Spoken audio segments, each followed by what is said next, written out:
Good morning students.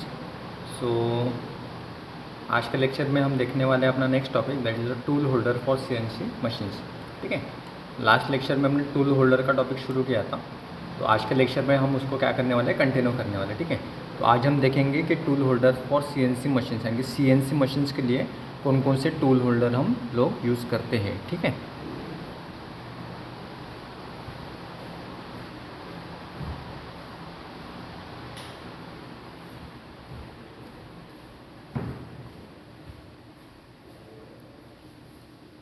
सो यहाँ पे देखो आपको types of CNC tool holder given है। सबसे पहला टाइप आता है उसका स्ट्रिंग फिट टूल होल्डर्स, उसके बाद एक collet chucks, and mill holders, tap holders, quick change tool holder. ठीक है, तो basically there are 5 types of CNC tool holders. तो let us discuss with the first, that her name is CNC tool holders. ठीक है,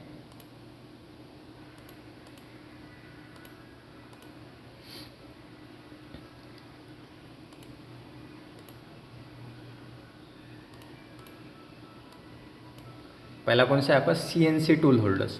तो इसमें आते हैं सबसे पहला अभी देखते हैं स्ट्रिंग फिट टूल होल्डर्स। अभी देखो स्ट्रिंग कहने के क्या होता है, मान के चलो कि एक चीज़ है, उसको हमने हीटअप किया है। हीटअप करने के बाद क्या होता है, वो चीज़ एक्सपांड होती है। ठीक है, और कूल करने के बाद वो चीज़ क्या होती है, फिर कांटेक्ट होती है, तो उसको हम क्या बोलते हैं, स्ट्रिंग बोलते हैं।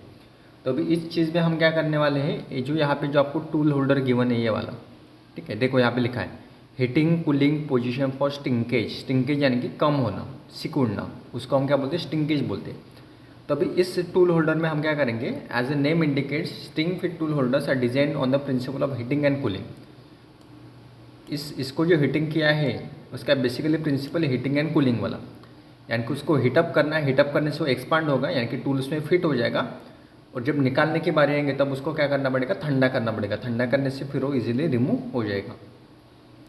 तो ये जो टूल होल्डर है डायरेक्टली डिपेंड है हीटिंग एंड कूलिंग के कंसेप्ट के ऊपर।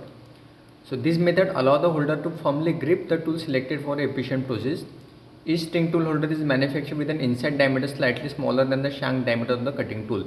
यानी कि इसकी जो टूल की जो डायमीटर है वो क्या रहेगी, छोटे रहेंगे। ठीक है, इसकी डायमीटर कैसे रहेंगी, छोटे रहेगी, यानी कि छोटे डायमीटर जब रहेंगे ना तो हीट के बाद वो एक्सपांड हो जाएगा। जैसे एक्सपांड हुआ फिर वो कटिंग टूल के साथ वो घूमना स्टार्ट कर देगा, और जब हम उसको निकालने की बारी आएंगे तब हम क्या करेंगे, प्रोसेस को रिवर्स कर देंगे, यानी कि जो भी अभी हीटअप किया था हमने उसको हम क्या करेंगे, अभी ठंडा कर देंगे। ठीक है, देखो अभी यहाँ पे टूल है ये, अभी इसको हीटअप करके यहाँ पे फिट किया है, फिर इसको ठंडा करेंगे तो ये टूल यहाँ से निकल जाएगा। इसके बाद सेकंड टाइप आता है कलेक्ट चक। ये उसके डायग्राम है कलेक्ट चक की। ठीक है, इसको चक बोलते हैं, जो बीच में वाला पोर्शन है इसको चक बोलते हैं। देखो यहाँ पे लिखा है कलेक्ट चक होल्डर।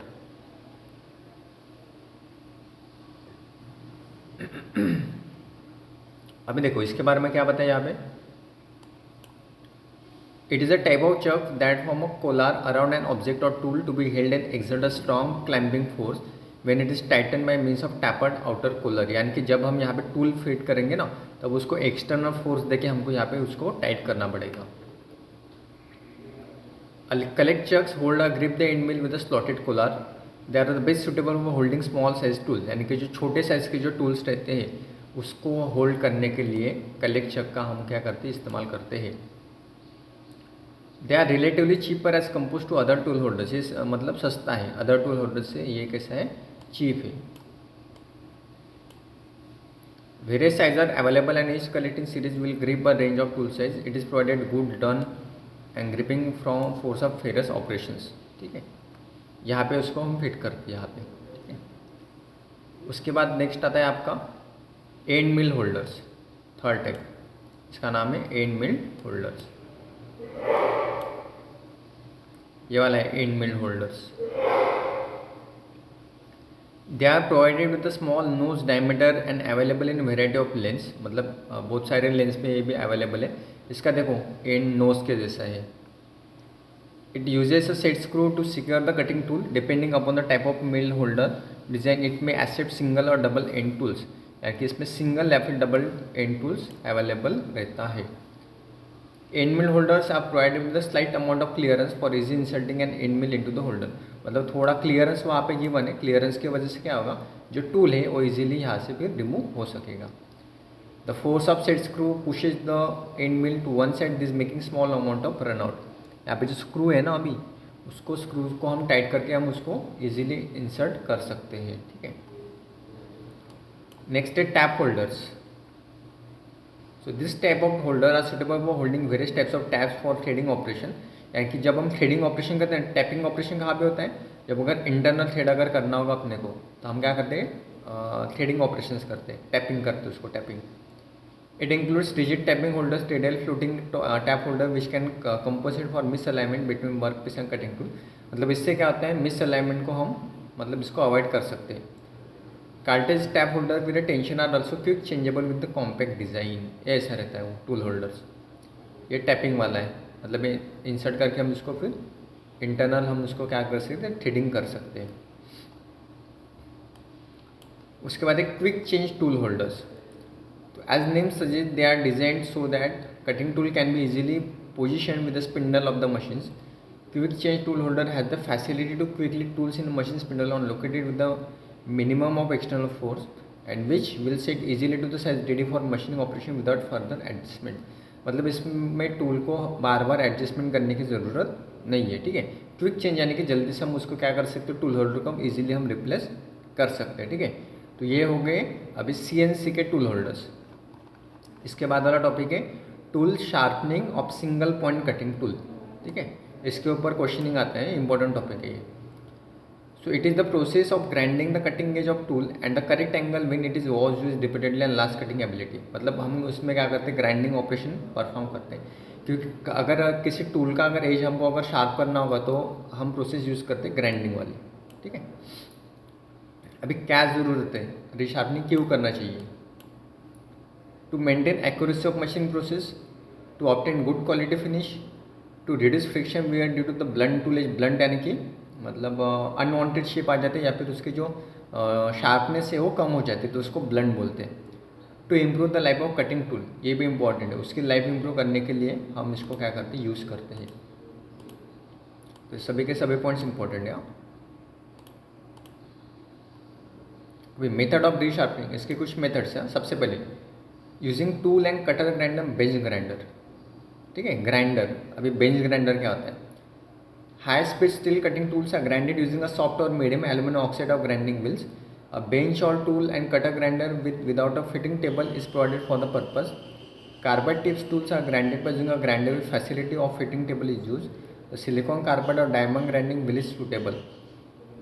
मतलब हम क्या करेंगे उसको, देखो यहाँ पे बताया उसने, ये है, इसको बोलते हैं बेंच ग्राइंडर, ठीक है।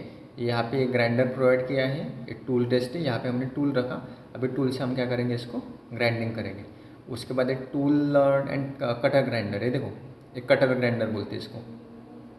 एक कवर है इसका, इसको मशीन को रेस्ट में रखते हैं, इसके ऊपर टूल रखा और उसको ग्राइंडिंग करते हैं, ठीक है। तो इसको बोलते हैं बेंच ग्राइंडर या फिर कटर ग्राइंडर बोलते हैं उसको,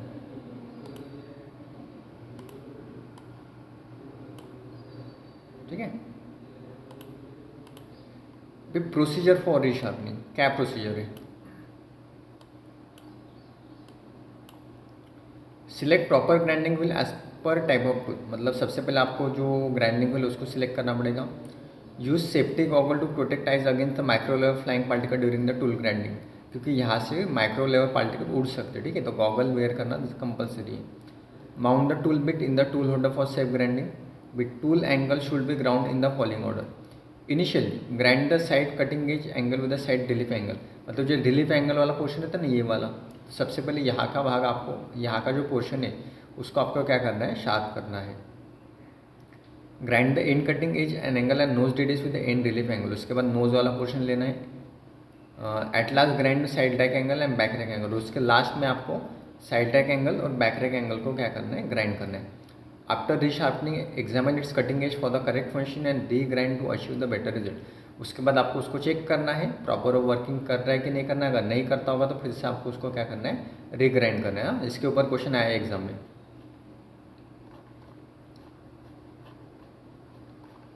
ये कुछ ISO डेजिग्नेशन है, इसको भी आज देख लेते हैं। मतलब आपका ये जो चैप्टर है आज फिनिश हो जाएगा, ठीक है। ISO डेजिग्नेशन देखो, एक टूल होल्डर के लिए कौन कौन सी डेजिग्नेशन कंपलसरी है। tool holder for insert. The tool holder are designed as per shape and size of insert. Turning tool holders are designed as per ISO nomenclature in the following manner.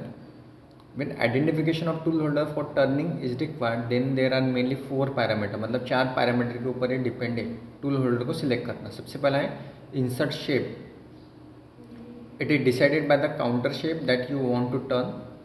उसके बाद holder style. अभी holder की style कैसी है. It is also decided by the counter shape that you want to turn. उसके बाद एक clearance angle. उसके बाद एक एज मतलब लेंथ उसकी. अभी क्लैंपिंग मेथड देखो. क्लैंपिंग मेथड कौन कौन सी. एक है टॉप क्लैंपिंग, मतलब टॉप से क्लैंप कर सकते हो, या फिर स्क्रू से कर सकते हो, या फिर होल क्लैंपिंग भी कर सकते हो आप लोग. अभी इंसर्ट शेप, जो इंसर्ट आप लोग यूज़ करने वाले हो उसका शेप एक तो स्क्वायर भी ले सकते हो, ट्रायंगुलर ले सकते हो, कोनिकल ले सकते हो, या फिर सर्कुलर ले सकते हो. ठीक है. उसके बाद ऑपरेशन के ऊपर भी टाइप डिपेंड रहता है. क्लियरेंस एंगल पॉजिटिव चाहिए कि नेगेटिव चाहिए. हैंड ऑफ होल्डर टुवर्ड चक चाहिए कि अवे फ्रॉम द चक चाहिए. शांक हाइट mm में चाहिए. होल्डर लेंथ क्या चाहिए. ठीक है. तो सारे के सारे चीज़ें डिपेंड रहती है डिजिग्नेशन के ऊपर. अभी देखो यहाँ पे जो 12 नंबर है वो है इंसर्ट कटिंग एज लेंथ. उसको एज लेंथ बोलते हैं. या मैंने कि होल्डर लेंथ हुई. उसके बाद है shank weight, shank height, hand for holder, insert clearance angle. तो सारे के सारे जो नंबर्स हैं ना ये सब क्या करते हैं, एक डेजिग्नेशन प्रोवाइड कर रहे हैं अपने को. ठीक है. ये दोनों क्वेश्चन आए एग्जाम में. हाँ, तो यहाँ पे अपना सेकंड चैप्टर आज हमने फिनिश किया है. इसके क्वेश्चंस मैं आपको बता देता हूँ.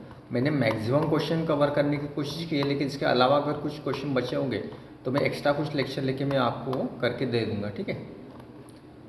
सो डोंट वरी, तब क्वेश्चन मैं आपको ले कवर कर दूँगा. देखो अभी हमने लास्ट लेक्चर में देखा था क्वेश्चन कौन से आए थे. मिलिंग मशीन टूल्स, ये क्वेश्चन अपना बचा है. कोटिंग मटेरियल का भी मैं आपको दे दूंगा. ठीक है. बाकी के क्वेश्चन तो हमने लिए. तो आज हमने सेकंड चैप्टर देखा है. इसके पहले वाले भी क्वेश्चन दे, मतलब प्रैक्टिस के जो क्वेश्चन है ना वो भी दिखाई देता हूँ मैं आपको. रुको एक मिनट.